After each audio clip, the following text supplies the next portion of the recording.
Hola, ¿qué tal? Muy buenos días, bienvenidos a esta emisión La Voz del Ciudadano. Es un gusto acompañarlos cada mañana a esta hora, hablar con ustedes y tratar cada uno de los temas que suceden en nuestro país, que suceden en el mundo y que por supuesto estamos en este espacio para conversar, para escucharlos, leer sus opiniones y escuchar los argumentos, los puntos de vista de nuestros invitados, que son quienes fortalecen precisamente ese ejercicio de la democracia, que es la opinión desde el argumento, desde el conocimiento.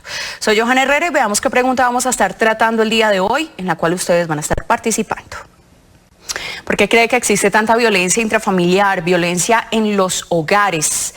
Ustedes conocen el más reciente caso. Mientras ven la pregunta les voy contando, por ejemplo, solo por citar alguno, un niño de tan solo 3 años fue agredido por su padrastro. Al parecer el niño se orinó en la cama y el hombre sin razón alguna lo agredió, dejándolo entre la vida y la muerte. El sujeto hace pocas horas fue capturado y pues las imágenes no las transmitimos precisamente por respeto a la dignidad de este pequeño, pero son realmente fuertes. Es impresionante ver los casos de violencia que se están registrando en nuestro país. Y usted puede opinar, 601-316-2511, 601-316-2512. Recuerde que también está @cablenoticias o cablenoticias en cualquiera de las plataformas. Ahí estamos en vivo. Y 316-420-2080. Esta es una línea que hemos habilitado solamente para ustedes, nuestros televidentes, para que nos conectemos y hablemos de estos temas. Quiero, antes de ver la nota de contexto que hemos preparado para usted y para nuestros televidentes, saludar a nuestra invitada. Ella es la doctora Vanessa García. Ella es psicóloga clínica, tiene un magíster en psicología clínica y de familia. Es representante del Colegio de Psicólogos y es especialista en todos estos temas de violencia sexual, pero también de violencia intrafamiliar. Doctora, gracias por su tiempo, gracias por acompañarnos. Sin saber simplemente lo que íbamos a tener de este caso, el fin de semana habíamos agendado un poco este tema en el contexto del Día Internacional del Niño. Pensamos que era un buen momento de hablar estos temas. Pasa esto el fin de semana y nos damos cuenta de que es un buen momento para hablarlos, pero un pésimo momento para la niñez en nuestro país. Buenos días. Buenos días, mucho gusto, muchas gracias por la invitación. Aquí estaré atenta a construir este espacio con ustedes. Bueno, doctora, vamos a empezar por ver una nota de contexto, y es que el Colegio Colombiano de Psicólogos ha alertado precisamente sobre el aumento de casos de violencia contra los niños, niñas y adolescentes en todo el país. El último sábado del mes de abril se conmemora el Día del Niño, según la Ley 724 del 2001. Esta fecha reconoce los derechos de salud, educación, recreación, bienestar y desarrollo integral de los niños, niñas y adolescentes en Colombia. A propósito de esta fecha, el Colegio Colombiano de Psicólogos quiso alertar sobre el aumento de cifras de violencia reportadas por la Procuraduría General de la Nación para el año 2023. Según el informe, 607 menores de edad fallecieron por muerte violenta, mientras que 12.532 menores sufren de violencia intrafamiliar y 2.723 reportan algún tipo de violencia sexual. Por esto, la Subdirección Nacional del Colegio Colombiano de Psicólogos aseguró que hay una gran responsabilidad social en dotar al sistema de cuidado para que puedan atender las necesidades particulares de los niños, niñas y adolescentes. También hicieron algunas recomendaciones sobre síntomas de alerta que pueden presentar los menores de edad al estar frente a casos de violencia física o emocional. Entre ellos, cambios bruscos de estado físico o mental, desinterés por actividades que antes disfrutaban plenamente, miedo hacia personas o escenarios que antes no les representaban esta emoción y manifestación constante de quererse morir. Estos signos de alerta sirven para buscar atención especializada que garantice los derechos y el bienestar de las niñas, niños y adolescentes del país. Bueno, doctora, empecemos por hablar este tema preguntando cómo están esas cifras en Colombia. Son bastantes las campañas que se han realizado en nuestro país, donde se enmarca el tema de la violencia sexual, donde se enmarca cualquier tipo de violencia, violencia contra la mujer, todo lo que puede ser el tema de violencia intrafamiliar. Esta vez nos enfocamos en un grupo en particular, son los niños, las niñas y los adolescentes, en estas familias que se disuelven, vuelven nuevamente y se estructuran, y hay muchos factores que los rodean. ¿Cuáles son esas cifras hoy por hoy que manejamos en Colombia?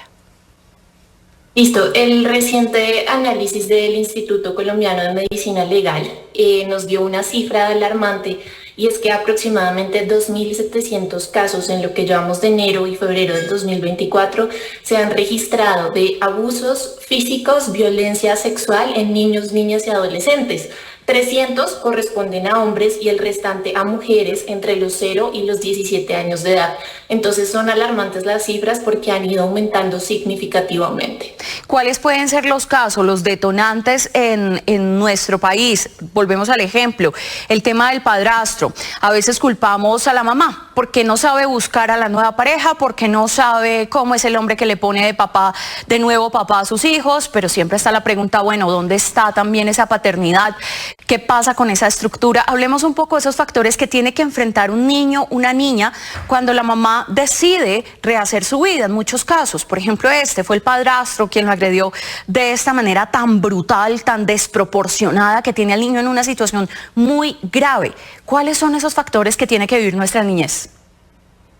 Claro, yo creo que ahí la responsabilidad recae en las figuras de protección, independientemente sea la mamá o el papá. El niño siempre debe contar con una figura de cuidado y de protección. Y precisamente el hacer una mezcla y una no diferenciación de lo que son los conflictos conyugales a los conflictos parentofiliales es la primera causa.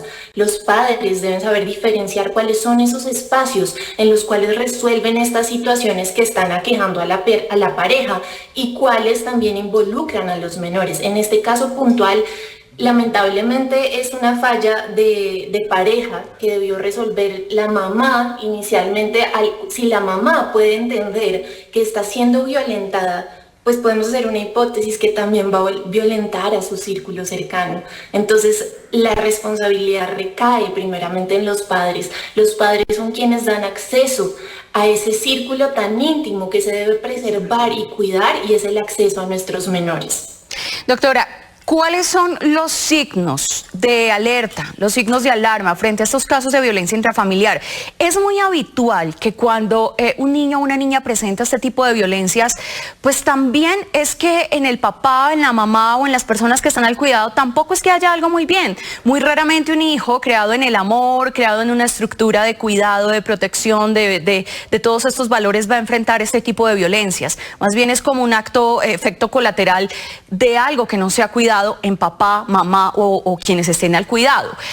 ¿Cuáles son esos signos y quién debe estar alerta? Porque realmente a veces es el mismo agresor, el papá, el padrastro, la mamá, los abuelitos. ¿Quién debe poner cuidado cuando un niño está en riesgo? Todos los ciudadanos tenemos ese deber y esa responsabilidad, que si en algún momento nos enteramos de que algún niño, niña o adolescente está siendo violentado, no importa si es directamente por el papá o por la mamá, debemos denunciar esta situación. La línea 141 del ICBF atiende a nivel nacional todo este tipo de situaciones que ocurren y orienta a las personas para poner la respectiva demanda. Respondiendo a la pregunta, un síntoma súper específico es que los niños no quieren frecuentar el lugar donde están siendo violentados. Si es en el colegio, van a decir abiertamente no quiero ir. Si es algún familiar, van a decir no quiero estar ahí. Por eso es muy importante escucharlos, conocer cómo se están sintiendo. Si uno es testigo, por ejemplo, cuando uno ve algunos casos de violencia en la calle directamente y una persona X, un ciudadano, interfiere en ese caso, lo primero que le van a decir es no se meta, que es mi hijo y a usted qué le importa. Eso es lo primero que va a encontrar. ¿Qué puede hacer ese ciudadano? ¿Realmente es así? ¿Realmente un niño o una niña es propiedad como tal de un ser humano y nadie puede meterse en la educación de otro cuando uno ve que lo están golpeando, que lo están gritando, que hay realmente un maltrato? Si uno ve este comportamiento hoy por hoy en una mascota, en un animal, en un parque, inmediatamente uno alerta a las autoridades y intervienen. Pero siento que en el caso de los niños y las niñas hay un tema, y es que no me puedo meter en temas que no me importan. Es el hijo de ellos y la educación de ellos. ¿Qué hacer en esos casos? Y los ciudadanos, ¿cómo podemos entender que realmente tenemos un derecho de cuidar a esos menores? Claro, digamos que ahí toca tener en cuenta el contexto. Si es el caso que mencionas, sí, vamos por la calle, estamos en una situación violenta, seguramente la persona que interfiere va a terminar siendo violentada también, porque no podemos dejar de lado que la persona que violenta a su niño con facilidad va a violentar a otras personas. Entonces ahí la recomendación directa es llamar a las autoridades. Línea 123, está pasando esto en tal lugar. Sin embargo, si ya es un caso sistemático, que yo me estoy dando cuenta que mi vecino, que es un niño, todas las noches está siendo violentado, o ya tengo identificado el lugar, ahí sí debemos entrar en actuación con la línea 141 del ICBF, y allí hay profesionales especializados que se encargarán de asumir todo el tratamiento que se debe dar a estos niños para el restablecimiento y la garantía de sus derechos. Bueno, acá hay, según cifras de la Policía Nacional, solo en el 2023, de un total de 12.532 casos de violencia intrafamiliar, los niños fueron los más afectados. Ponga mucho cuidado, estamos hablando de violencia intrafamiliar que implica precisamente riñas, que implica precisamente todo esto en el contexto de una familia. Pero de esa cifra de 12.000, un poco más, 7.663, esto es mucho más del 50%, le corresponde a niños y niñas que han sido agredidos, seguido por los adolescentes con 4.869 registros. Con esta cifra, ¿qué es violencia y qué no es violencia? Cuando todavía estamos luchando por hacer entender con una ley antichancla que en muchos casos la violencia y la letra con sangre no es educación. Cuando luchamos todavía con conceptos que decimos, mi papá, mi mamá a mí me educó a los golpes y aquí estoy, sin hacernos un juicio de valor de aquí estoy, pero ¿cómo estoy mentalmente? ¿Cómo estoy y cómo llegué? ¿Cómo afronto los problemas? Muchos dicen, doctora, aquí estoy, voy a enfrentar los problemas de manera muy madura, y el viernes están borrachos, tomando, peleando y creen que han llegado muy bien a la edad adulta. ¿Cómo nos enfrentamos? ¿Qué es violencia y qué no es violencia en una sociedad como la nuestra? Listo. Es fundamental tener en cuenta que la violencia es mucho más que un simple puño o un simple moretón. La violencia también es psicológica. Entonces, resumiendo, cualquier tipo de conducta que humille, que agreda, que intimide, que una persona se dirija con ira explosiva hacia otra persona es violencia.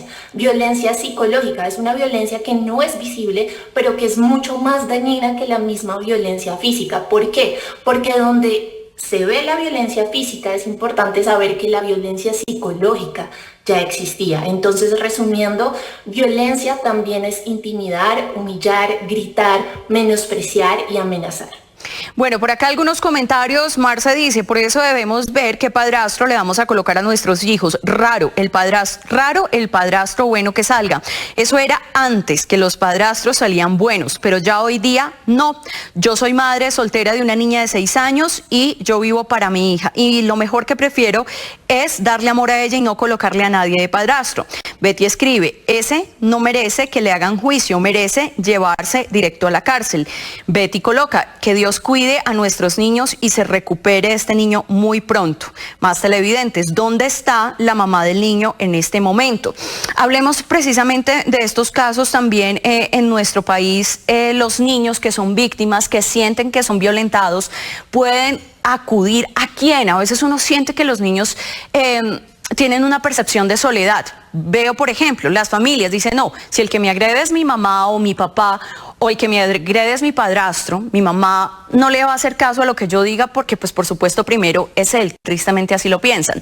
Si recurro al colegio, en el colegio, tristemente en muchas de nuestras instituciones, y hay que decirlo, no son lugares seguros. Los mismos profesores colocan en situación de ataque a los niños, diciendo tienen la culpa, ellos son los responsables. ¿A quién puede acudir un niño o una niña que se siente atacado, que siente que está siendo violentado? Tenemos que tener en cuenta que los niños pasan mayor parte del tiempo en casa o en colegio. Entonces, en alguno de los dos lados debemos construir una red de apoyo, porque si fallamos en los dos lados, es un niño que va a estar totalmente vulnerable y posiblemente como solución puede terminar en el suicidio. Entonces, en este orden de ideas es instar a todos los docentes a que también estén atentos del cambio de comportamiento en sus estudiantes. Si de repente era un estudiante que estaba participando activamente, entregaba las tareas y de repente lo ve retraído, alerta, algo está pasando con ese estudiante, acercarse, preguntar abiertamente, todo está bien en casa, te está ocurriendo algo, necesitas ayuda. La invitación es que nuestros niños, niñas y adolescentes encuentren esa red de apoyo en el colegio. Automáticamente, si el docente llega a enterarse de que está pasando alguna situación que lo está violentando, el docente debe acudir al psicólogo del colegio, quien realizará la activación de la ruta correspondiente. Por otro lado, sería fundamental que encontráramos esta red de apoyo en los padres también, ¿no? Sin embargo, en estos casos que no pasa, tenemos que construir esa red de apoyo en los lugares donde frecuenten los niños, que más que todo es el colegio o familiares cercanos en los que ellos se encuentren confianza. Hablando de esto, un familiar cercano, por ejemplo, es testigo de la violencia que sufren, por ejemplo, sus sobrinos o sus nietos, ¿cómo denuncia? Si particularmente dice, yo siento que esto está pasando, no tengo evidencias, pero el niño o la niña a veces cuando está en casa me comenta ciertas cosas, ¿a dónde puede acudir? A veces al ser tan un poco lejanos del núcleo donde vive el niño, dice uno, yo no tengo ningún derecho a denunciar. ¿Qué puede hacer en esos casos? Porque también prima algo, y es el tema de que la familia esté tranquila, de evitar problemas, por el bien de que todos estemos tranquilos, evitar entonces este tipo de situaciones. ¿Qué hacer en esos casos? Listo, en ese tipo de casos en donde no existe, digamos, como que una confirmación directa, sin embargo, una sospecha, una buena estrategia sería acudir donde un psicólogo, una terapia familiar fundamental. El tío, la persona que esté sospechando va a esa terapia psicológica y reporta lo que está ocurriendo. Allí el psicólogo está en todo su deber y en toda su obligación de realizar una activación de ruta ante Secretaría de Salud, y ya posteriormente todos los organismos legales entrarán a profundizar en ese caso. Entonces, esa podría ser una recomendación. Sin embargo, también vuelvo a mencionar la línea 141 del ICBF o un centro de atención a víctimas de violencia intrafamiliar de la Fiscalía. También es un lugar en donde recibirán toda la orientación y el paso a paso de lo que se debe hacer para denunciar y prevenir este tipo de situaciones que están aumentando en nuestro país significativamente. ¿Por qué cree, doctora, que esto está aumentando? ¿Qué está pasando si estamos haciendo tantas campañas? ¿Qué está pasando si hoy por redes, por televisión, hablamos estos temas? Si ya hay evidencias científicas de las consecuencias que puede tener en un futuro la violencia en los niños, que ya usted nos va a contar, pero ¿por qué sigue en aumento? ¿Qué estamos haciendo mal?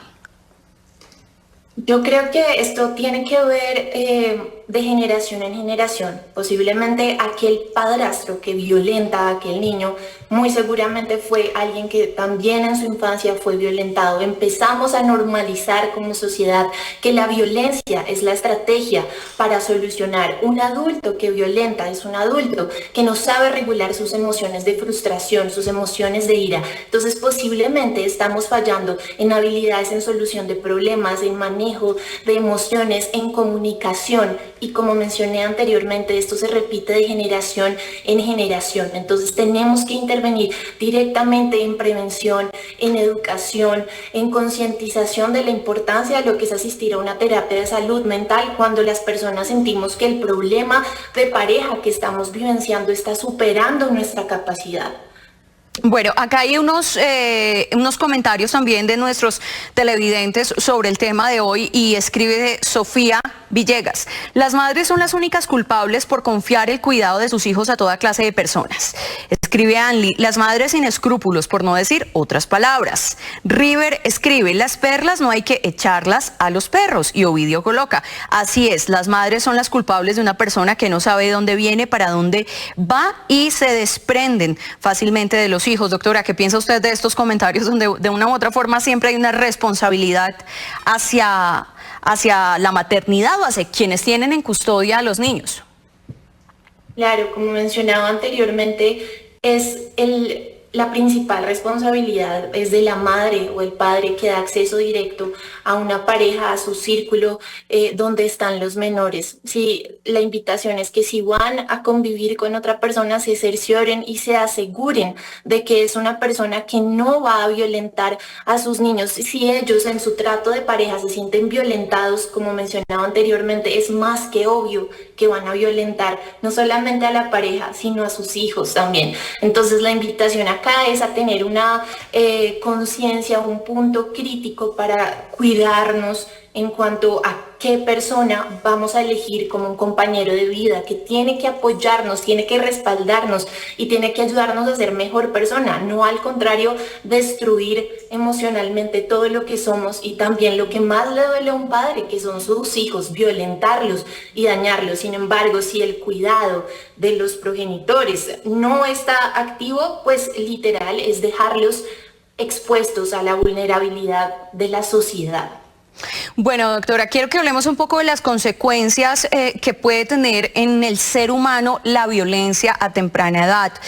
Y después quisiera abordar un poco el tema de qué tanto se puede hacer en nuestro país para quitar ese chip de que el grito no le hace daño. Estamos ante una cultura también que dice, por eso tenemos generaciones de cristal, que se rompen ante todo, porque ya no se les puede decir nada, ya no se les puede hablar duro, ya no se les puede dar un pellizco, ya nada, porque todo es al psicólogo. Eso es lo que uno escucha y a mí realmente desde lo particular me deja en una situación de impotencia el saber que realmente esto que están diciendo es totalmente un error, pero no poder explicarles cuáles son las consecuencias que tiene en el ser humano la violencia a temprana edad, que niños y niñas tengan que vivir cosas como las de este pequeño que a tan corta edad no tiene por qué estar viviendo, que tiene que estar garantizado en un espacio de paz, de seguridad, de cuidado, de amor, y en la mayoría de los casos no pasa esto en Colombia.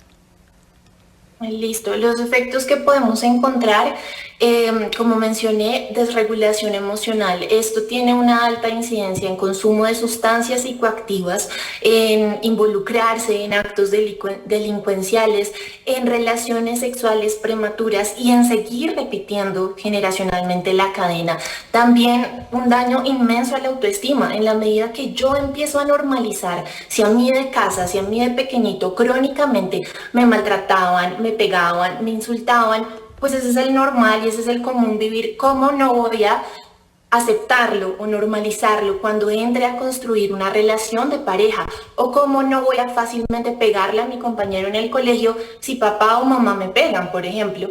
O si está permitido en mi casa que me maltraten físicamente. Entonces, respondiendo a la pregunta, el primer daño es que empezamos a normalizar y a minimizar y a creer que esta es la estrategia y dejamos de lado otras estrategias de la psicoterapia moderna que más allá del grito y de la intimidación corresponde a la habilidad de comunicarse asertivamente, de solucionar los problemas a partir del diálogo. Hay un tema también sobre esto que nos escriben por acá y es el abandono, si esto constituye algún tipo de violencia. Hablamos, por ejemplo, de muchos casos que se han visto cuando mamá o papá salen de casa, sea porque tienen que ir a trabajar o en el peor de los casos porque se van de rumba y dejan a la hermanita o hermanito mayor al cuidado. El mayor tendrá, no sé, 10, 11 años y lo dejan al cuidado de maternar o paternar a los que siguen. ¿Esto puede constituirse el abandono como un tipo de violencia? Claro que sí, bajo ninguna circunstancia los padres pueden encomendar ese rol de paternidad al hermano mayor, porque ahí están trayendo cargas que no corresponden y esto va a afectar directamente en la construcción social identitaria de ese hermano mayor. El día de mañana se va a enfrentar a su papá y le va a decir, pero si yo soy el papá de la mamá en ciertos momentos, va a tener un desorden en cuanto a temas de autoridad. Entonces la recomendación es que si estos casos, que seguramente ocurren mucho en Colombia, siempre se opte porque haya un adulto responsable bajo la supervisión de los menores. Bajo ninguna circunstancia podemos dejar a nuestros menores solos en casa. Por acá nos dicen de algunos indicadores emocionales, observando el lineamiento que tiene el ICBF, ustedes también lo pueden consultar, la información hoy por hoy está disponible y desde que la encuentren o se nutran de fuentes importantes, por ejemplo la página del ICBF nos habla de algunos indicadores emocionales y de comportamiento, doctora, lo que usted nos mencionaba, la expresión de dolor, incluso si no hay señales evidentes como por ejemplo heridas o golpes, comportamiento irritable, dificultad para escribir, pérdida de conciencia. Entre esos, ¿hay algún otro que de pronto se nos escape, que nosotros podamos decirle a las personas cercanas que puede ser un signo de alerta? Y por acá nos están diciendo que si podemos recordar el tema de cuál es la ruta que activar en el momento de saber si hay violencia contra un niño o una niña. Sí, claro que sí. Yo resumiría esos síntomas en un cambio emocional brusco y drástico, que puede ser fundamental. De repente el niño empieza a tener un mutismo. ¿Qué es un mutismo? Que se aleja, no habla, no quiere mencionar absolutamente nada. O también puede tener los extremos, empieza a ser totalmente irritable, agresivo o un llanto constante, llorando en todo momento. Aquí tenemos que tener en cuenta que es una señal de alerta. empieza a tener alteraciones en el patrón de sueño, en relacionarse con las otras personas. De repente le gustaba ver un programa favorito y sabíamos que siempre estaba ahí y ya no empieza a hacer esas cosas ni a disfrutar lo que hacía, que anteriormente le gustaba. Y la más importante de todas es que ellos mencionen directamente: me quiero morir, quiero terminar con mi vida. Esto es una señal de alerta que nos está diciendo que hay una situación de estrés crónico que está sobrepasando sus habilidades. ¿Listo? En cuanto a la ruta, está la línea 141 del ICBF, allí se puede reportar, es una línea a nivel nacional. También contamos con el Centro de Atención a Víctimas de la Fiscalía, con los CAIBAS y con los CABIF. También directamente con el psicólogo del colegio o con un psicólogo de un proceso de psicoterapia de cualquier institución. Ellos son los canales directos que empiezan la activación de ruta para realizar la garantía de derechos de estos niños, niñas y adolescentes a los cuales presuntamente se les puede estar violando sus derechos. Doctora, hay una cifra: el 63% de los hogares que han sido víctimas de desplazamiento interno viven en la pobreza y un tercio en la pobreza extrema. El tema de pobreza, ¿qué incidencia tiene dentro de los casos de violencia? Esto lo estoy revisando acá de la página precisamente que coloca el estudio del ICBF. ¿Por qué Colombia? ¿Por qué los colombianos somos tan violentos? Quiero contarle un caso rápidamente del cual yo fui testigo, y es un caso que particularmente me llevó a pensar muchísimo sobre el por qué somos de esta manera. Se presentó el caso de un robo a un celular. Acusaron en medio del tema a un chico de, creo yo que tendría 12 años. Estaban los padres, esto se dio en el marco de un torneo de fútbol donde se presentó el robo, que uno de los chicos sacó un celular de la maleta. Los papás alentaron a todos los demás chicos ya mayores que el niño, pero menores de edad, a golpearlo. La golpiza fue más o menos 20 contra un niño de 11, 12 años. El niño estaba totalmente agredido, reventado literal, y los padres alentaban ese tipo de comportamiento diciendo que de esa manera va a aprender. Tengo que decir que tuve que meterme en esto y evitar que esta situación siguiera y pedir el acompañamiento de policía de infancia y adolescencia. Cuando me metí, obviamente, la agresión pues empieza a darse, no físicamente, pero sí verbal hacia mi persona. Y empieza uno a descubrir que la sociedad como tal es una sociedad muy agresiva, es una sociedad muy violenta, que no importa la lección por aprender, sino el sentimiento de sed de venganza. O sea, 20 contra 1 no hay ninguna ley de proporcionalidad.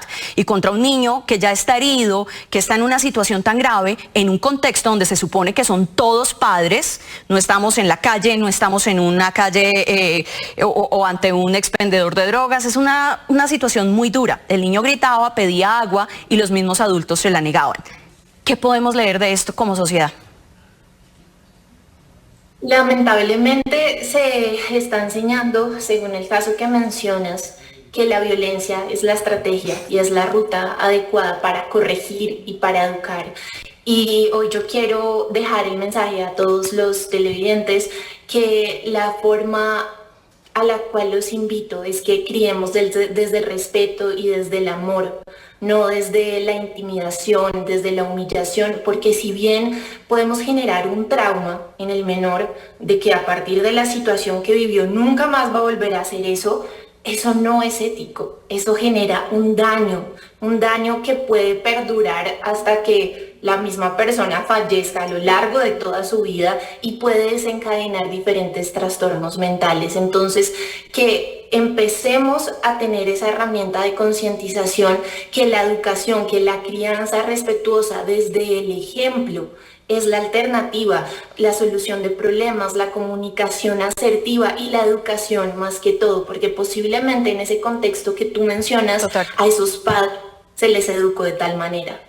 Pues doctora, datos importantes, por ejemplo, 1/4 de todos los adultos han manifestado haber sufrido maltrato físico, 1 de cada 5 mujeres y 1 de cada 13 hombres declaran haber sufrido abuso sexual en la infancia, y el maltrato infantil causa alteraciones en salud mental y física que perduran, como bien dice nuestra invitada, toda la vida y retrasan el desarrollo económico y social de un país. También invitarlos, doctora, que estoy segura que usted se une a esa invitación, y es a dejar de pensar que porque no hemos ido al psicólogo, está todo muy bien. El psicólogo no es solamente cuando estamos en un punto crítico. El psicólogo es quien nos enseña a mirar cómo colocamos estas emociones, cómo gestionamos, dónde ponemos la ira, dónde ponemos la tristeza.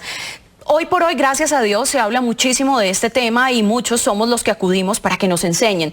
Pero realmente se requiere para educar a otros seres humanos. La violencia es el camino más fácil, pero no es el mejor camino. Es mejor gritar a un niño que enseñarle desde su estructura cómo hacer las cosas. Pero tristemente no estamos educados así. Ella es Vanessa García Gualdrón, ella es psicóloga clínica, magíster en psicología clínica y de familia, representante del Colegio de Psicólogos. Doctora, gracias por su tiempo, por acompañarnos, y es una tarea muy difícil que tenemos que aprender a educar a nuestros niños y a educarnos en emociones nosotros.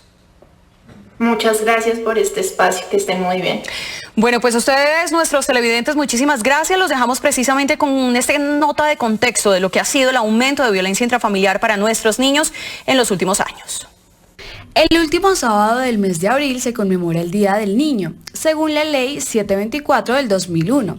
Esta fecha reconoce los derechos de salud, educación, recreación, bienestar y desarrollo integral de los niños, niñas y adolescentes en Colombia. A propósito de esta fecha, el Colegio Colombiano de Psicólogos quiso alertar sobre el aumento de cifras de violencia reportadas por la Procuraduría General de la Nación para el año 2023. Según el informe, 607 menores de edad fallecieron por muerte violenta, mientras que 12.532 menores sufren de violencia intrafamiliar y 2.723 reportan algún tipo de violencia sexual. Por esto, la Subdirección Nacional del Colegio Colombiano de Psicólogos aseguró que hay una gran responsabilidad social en dotar al sistema de cuidado para que puedan atender las necesidades particulares de los niños, niñas y adolescentes. También hicieron algunas recomendaciones sobre síntomas de alerta que pueden presentar los menores de edad al estar frente a casos de violencia física o emocional. Entre ellos, cambios bruscos de estado físico o mental, desinterés por actividades que antes disfrutaban plenamente, miedo hacia personas o escenarios que antes no les representaban esta emoción